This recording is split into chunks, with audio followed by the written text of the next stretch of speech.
That was a very nice topic that was asked to address in ESMO Gynae in Florence this year. It was about surgery in special subpopulations and especially in stage 4 ovarian cancer patients. So what we have discussed is that stage 4 has many definitions. Stage 4 is not every stage 4 is not the same. Ovarian cancer has many phases, especially in stage 4 disease.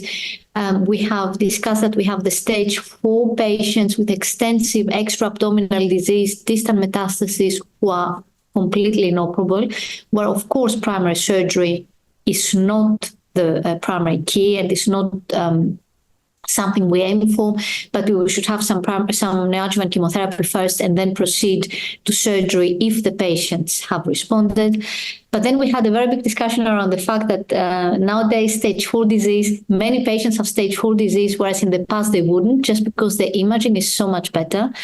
And we see patients with sub-centimeter PET-avid positive extra-abdominal lymph nodes where we don't really know their significance. And of course, they are by definition stage 4 disease, but still, according to our trials and studies in the past, they would have been operated and also would have benefited from tumor reduction in the abdomen.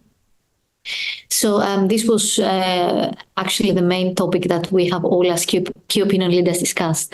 And that led us to the next question, whether every patient with ovarian cancer should have a PET-CT preoperatively. And we have all agreed that it shouldn't be the case, just because at the end in ovarian cancer it's the bulky disease removal that matters and site reduction.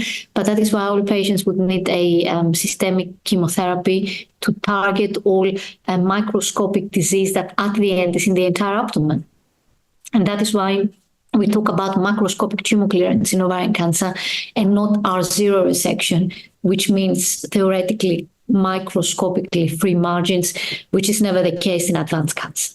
So we have also presented the algorithms and guidelines that we as gynecology community have issued over the last years. ESGO, the European Society of Gynaecology, has been very active in that regards. There are very clear, well-defined criteria of inoperability in advanced disease so that patients avoid having unnecessary operations. And only or mainly patients who would benefit from surgery and could be operated tumor-free go to surgery.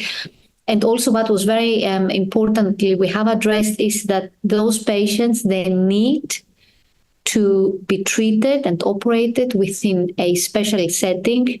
Not all countries like the UK have a centralized cancer care system. So there are the majority of the countries, they don't have rules where these patients have to be operated. That is why it's very important that only specialist teams and with adequate infrastructure and environment and knowledge and expertise can treat those patients and operate them.